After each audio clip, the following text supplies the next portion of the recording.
Hello guys, good morning and welcome to 5th generation hobby shop. Welcome to another unboxing and testing. Shoutout especially kay Sir Harley of Misamis Oriental. Sir, welcome to 5th generation hobby shop.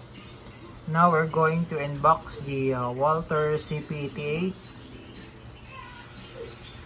A full metal caliber 177, licensed by Walther, Umarex brand. And so, bali ang bala po niya ay caliber 177 lead pellets. Pointed po ang gamit natin. 7.56 grains po ang gamit natin na pointed. With spike. Yan. So, yun po yung bala nitong ating unit. Comes with owner's manual. Ayan, airgun pistol. Caliber 4.5. 177. CP88. Maintenance manual, and may kasama na siyang 2 rotary mag na 8 rounder alloy metal mag. Dito po nilalagay yung pellet ng bala, no? Diyan sa mag na yan. Okay, comes with 2 rotary. Then ang kagandahan dito, pwede rin siyang balahan ng slug. Yan, 13 grains yung slug natin by H&N. Yan, 177. Nice. Yan. Nga lang, medyo mabigat lang to. Kaya pang short distance lang siya. Unlike dito sa ating 7.56 grains, pwede siyang pang malayuan. Okay. 10 to 15 meters. Yan. So, ito po yung ating unit. Ayun. All markings, engraved talaga yan. Sight is fixed, front and rear. Fixed, so not adjustable. Front and rear serrations with markings. Ayan. Karl Walther, made in Germany. Serial number, caliber type, 4.5mm 177 pellets. As you can see, pellets po ang bala. Double and single action.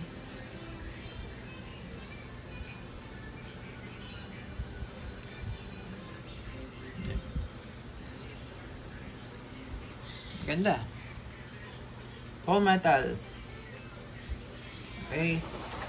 So, paano ba siya i-operate? So, bali ano siya, CO2 cartridge. Ang hangin niya po ay CO2. Ito po ang gamit natin. Pop Dyno 12G. Yung walang thread dapat po ang gagamitin natin. So, pwede naman kayong gumamit ng ibang brand. Basta walang thread. 12G lang dapat. Meron po naka-indicate 12G. Kahit hindi Pop Dyno, kahit hindi made in Taiwan, basta 12G. Yan. So, ito yung hangin niya. Yan yung propellant. Ito naman po yung projectile. Yung bala. Okay. Load tayo ng bala at CO2. And so, bali kasama na po itong case. Hard case. Ayan. Umarex Germany. Caliber 177. Ito model niya. Walther CP88 Black. 4.5mm or 177. Pistol. CO2 powered 7.5 joules. 8 rounder. Comes with 2 rotary mag, alloy magazine. So ito yung ating lead pellets na 177. So paglo-load ganito lang, no? Ito yung front, ito yung pellet. Yung matatandaan nyo po, yung front may gear, sa likod po wala. Yan. Yung front, pasok mo lang yung lead pellets. Yan. So, make sure na wala po siyang naka-usli dyan. Make sure na walang naka-usli. Kasi kakalang po yan pag naka-usli. Ito, subukan nating mag-load ng slug. Ito yung slug. So, yung slug, kasok mo na siya dyan, oh. Kasyang kasya, oh. Yan yung slug. Diba? Pwede. Basta 177, same size diameter lang naman yan. Nga lang, medyo mabigat lang po ang slug kasi nasa 13.7 grains. So, mas recommended siya sa mga long barrel. Sniper rifle, yan, yung slug. Mas recommended siya doon. Dahil mas mabigat kasi siya eh. Yan. Yan, tapos dito po yung loading ng tawag na to, loading ng magazine. Yan, pasok mo lang siya dyan. Yan, tapos dito naman po yung loading ng, tanggalin lang muna natin, unload lang natin, CO2. Ayan, dito po ang loading ng CO2 sa loob po. Kailangan muna natin alisin po itong cover po, no? Paano po siya alisin? Etong sa kabila po, ito po yung mag-release. Ito, ipupush nyo lang po yan, ipupush nyo lang yan. Pag pinupush nyo po sa kabila, aangat po yan. Ayan. Yan. Tapos, dito na po natin ilo-load yung CO2. But, before tayo mag-load po, ay papatakan po natin yan ng oil. Silicone oil. Okay, so ito yung ating CO2 cartridge.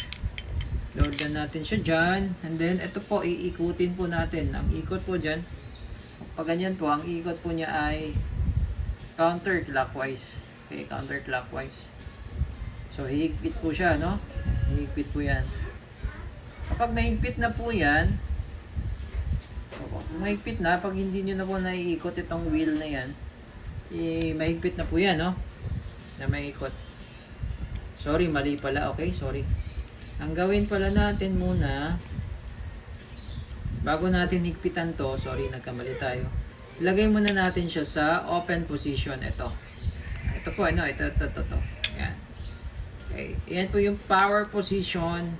Yan naman po yung open position. So, ulitin natin. Tanggalin natin yung CO2. Okay, so ito, wala pa naman siyang butas. So, naglagay na tayo ng oil. Lagay lang natin sa open position. Load ng CO2. Ikutin na natin hanggang sa humigpit.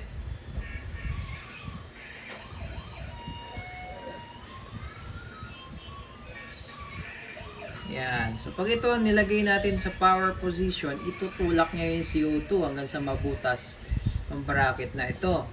No? So, lagay lang muna natin dyan. Balik natin yung cover.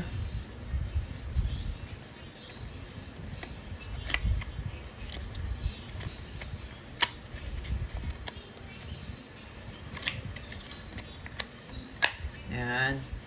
Insert nyo lang. Tapos ngayon, load natin yung pellet, yung magazine. Load natin.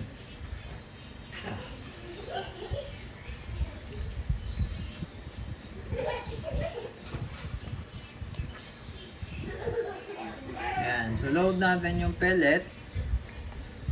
Yan. So, ito po yung front. Pag ganun po, no? Yung may gear po, ang front. Load. Tapos ngayon po, hindi pa po siya power up. Kasi po, hindi pa natin nilagay sa power position po yung frame niya, no? Ito po. So, pagka ito po ay tinulak natin. So, kung gusto nyo naman po, i-stack lang siya dyan. I-stack lang siya dyan. Na naka-ready lang yung unit nyo, no? Just in case kailangan nyo nang gamitin. So, pag naka-stack lang siya dyan, na naka-open position lang siya, yung CO2 niya hanggang nandun pa lang siya, hindi naman siya maubos kasi nga hindi pa po yun punctured. Hindi pa siya punctured. So, ito po yung punctured na, yung butas na. Ayan, may butas na. So, hanggat hindi siya punctured, kahit stuck nyo yun ng isang taon dyan, nandyan lang yan. Hindi maubos yun. Pero once na gagamitin nyo na, so ito, ilalagay na natin sa power position. Yan. Power position. Ngayon, punctured niya yan. So, weeks to go, days to go, wala na yan. So, ano siya na auto evaporate siya. So, kailangan nyo na siyang gamitin. Okay? So, yun lang yung kaninang demonstration ko. Just in case na i-ready nyo lang. So, loaded kayo. May laman na siyang pellet. Loaded na rin siya ng CO2. Pero hindi pa siya punctured. Naka-ready lang siya. Isang push lang yan. Split of a second lang yan. Ready to shoot na yung unit. So, maganda siya. You know what I mean. Yan. So, yan o. Karl Walter, made in Germany. Full metal pa siya. Kaya, solid. Mabigat. Okay. So, testing tayo. Single and double action po yan. Walter CP88. Single action. And firing. Buti naman. Okay, honestly speaking, yung burst sound niya, yung tunog, malakas po talaga siya. Malakas yung tunog. Okay. Double action tayo.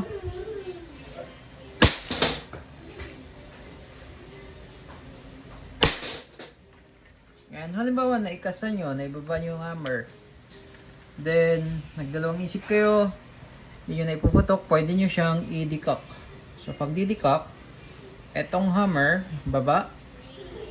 Etong trigger, kalapit konti. Then, release. Dahan-dahan. Okay. Make sure na yung muzzle nakatutok sa safe direction po, no? Pagka kayo po ay mag-decock. Okay? Ay, sorry.